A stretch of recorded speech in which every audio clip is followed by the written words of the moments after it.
नमस्कार दोस्तों, स्वागत है आप सभी का गणित फॉर यू में। आज हम लोग देखेंगे क्लास 8 बिहार बोर्ड BTBC का प्रश्नावली 1.1।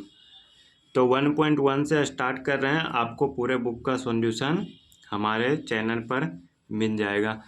तो चलिए, पहला प्रश्न क्या कहता है, निम्नलिखित में प्रत्येक का योज्य प्रतिलोम लिखिए। योज्य प्रतिलोम कहने का मतलब जो नंबर दिया हुआ है ना, उसका वैसा नंबर बताइए जिसको दोनों को जोड़ेंगे तो वो जीरो आ जाए। क्या आ जाए? जीरो आ जाए। तो योज्य प्रतिलोम अगर आपको निकालना है ना, तो आपको इसका ऋणात्मक निकालना है। ऋणात्मक कहने का मतलब अगर प्लस है तो आपको माइनस कर देना है, और अगर माइनस है तो आपको प्लस कर देना है। फॉर एग्जाम्पल यहाँ पर है 2/3, तो इसका आंसर होगा -2/3। ठीक है, यहाँ पर है -16, तो ये आपका हो जाएगा 16 प्लस 16। ठीक है, यानी जो प्लस है उसको माइनस कर दोगे, जो माइनस है उसको प्लस कर दोगे। ठीक है, तो चलिए हम आपको बताते हैं। नंबर 1 से स्टार्ट करते हैं। ठीक है, देखिए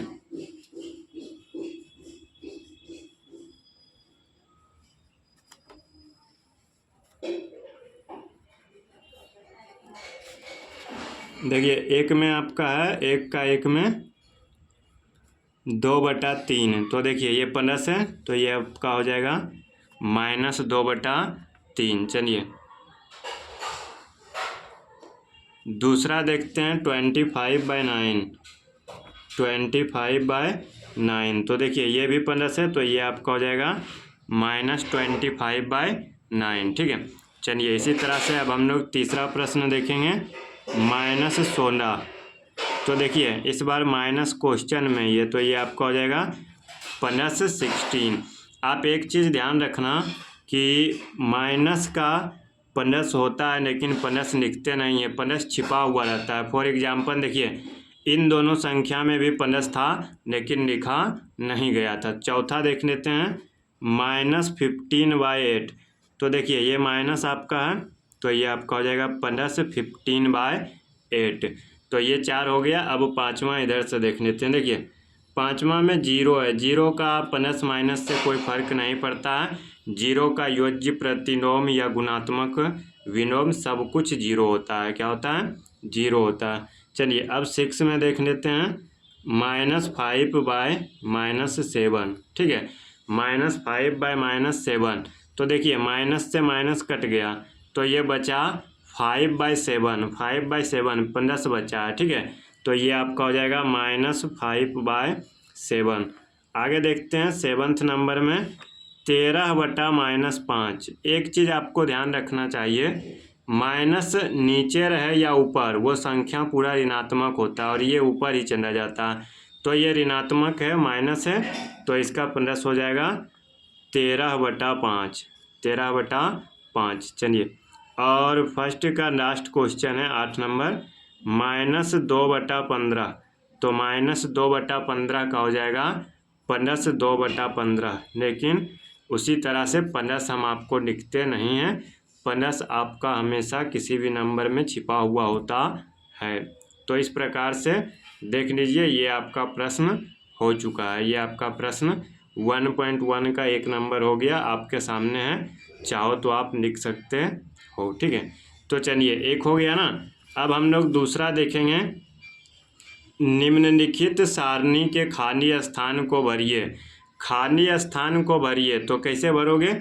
एक में दिया हुआ है संख्या -13 5/4, 4/-7 -5/8 -1, ये आपका संख्या दिया हुआ है, और आपको इसका गुणन प्रतिलोम निकालना है, यानी गुणात्मक विलोम। देखिए योज्य में आपका क्या था, प्लस था तो माइनस करना था, लेकिन अगर आपका गुणन बोले ना तो इसको सिर्फ उल्टा कर दीजिए, यानी जो ऊपर है उसको नीचे करिए, जो नीचे है उसको ऊपर। जैसे देखिए -13, नीचे कुछ नहीं है तो 1 है, तो 1/-13, इसको हम आपको बुक में ही बता देते हैं। ठीक है, 5/4, तो 5/4 का आपका हो गया 4/5। ठीक है, इसमें आपको किसी प्रकार का चिन्ह परिवर्तन करने की कोई ज़रूरत नहीं है। 4/-7, तो ये आपका हो जाएगा -7/4, एकदम आसान है।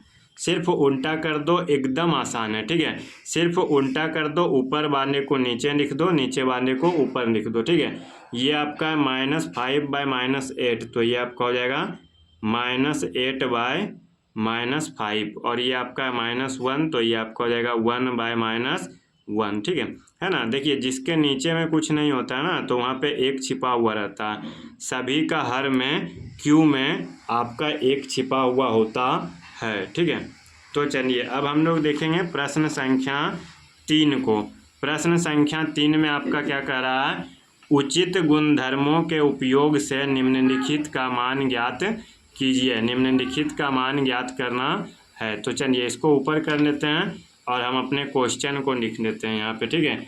3 में आपका प्रश्न क्या है, 3 का फर्स्ट में है 4/3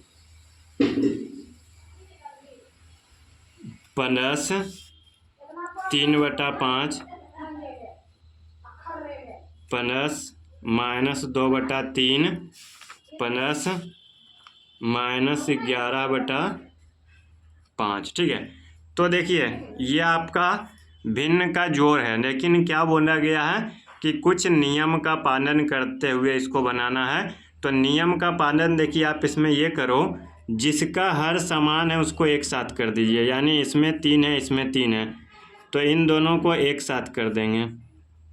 और अगर आप चाहो तो इसे ब्रैकेट में भी लिख सकते हो, और बाकी जिसका 5 है उसको एक साथ कर दो। ओके ना, यहाँ तक कंप्लीट हो गया। अब देखिए भिन्न का जोड़ का एक नियम है कि अगर नीचे वाला हर एक समान हो तो ऊपर वाला को आप डायरेक्ट जोड़ या घटाव कर सकते हो, क्योंकि एलसीएम 3 आएगा, भागा देंगे तो 1 आएगा, 1 से गुना करने के बाद ऊपर कोई फर्क नहीं पड़ेगा, इसीलिए इसको हम लिख देंगे 3 और 4 में से 2 घटेगा तो बचेगा क्या 2 प्लस। अब देखिए नीचे का आपका आ गया 5, 3 में से 11 घटेगा तो -8, माइनस क्या हो गया 8, ठीक है। अब देखिए साधारण भिन्न का जोड़ करिए, 5 और 3 का एलसीएम 15, 3 से 15 5 बार में लगेगा, 2 पचे 10, 5 से 15 3 बार में लगेगा, 8 या 24, 8 है क्या 24। अब देखिए 10 में से 24 घटाना है, तो 10 में से 24 घटाएंगे तो -14/15, -14/15। ये आपका सामने प्रश्न है, अगर आप चाहो तो लिख सकते हो, ठीक है। अगर आप चाहो तो लिख सकते हो, आपके स्क्रीन पर प्रश्न दिया हुआ है। देखिए डायरेक्ट यहाँ पर भिन्न का जोड़ कर सकते थे, लेकिन क्या बोला, थोड़ा सा गुणधर्म का प्रयोग करते हुए, तो हमने उस नियम का पालन करते हुए आपको बना करके बताया। चलिए अब देख लेंगे 3 का दूसरा नंबर देखिए, हम आपको प्रश्न लिखते हैं, ठीक है। 2/5 गुना -3/7 माइनस 1/6 गुना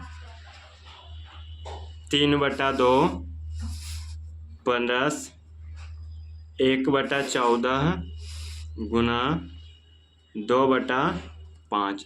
देखिए डायरेक्ट इसको भी हम बना सकते हैं, लेकिन वो थोड़ा सा क्या बोल रहा है, नियम का पालन करते हुए, तो थोड़ा सा चलिए नियम इसमें भी लगाते हैं। तो नियम देखिए आप इसमें ये लगा सकते हो, ये 3 भाग में बटा हुआ है। देखिए पहला भाग ये है, दूसरा भाग ये है, तीसरा भाग ये है।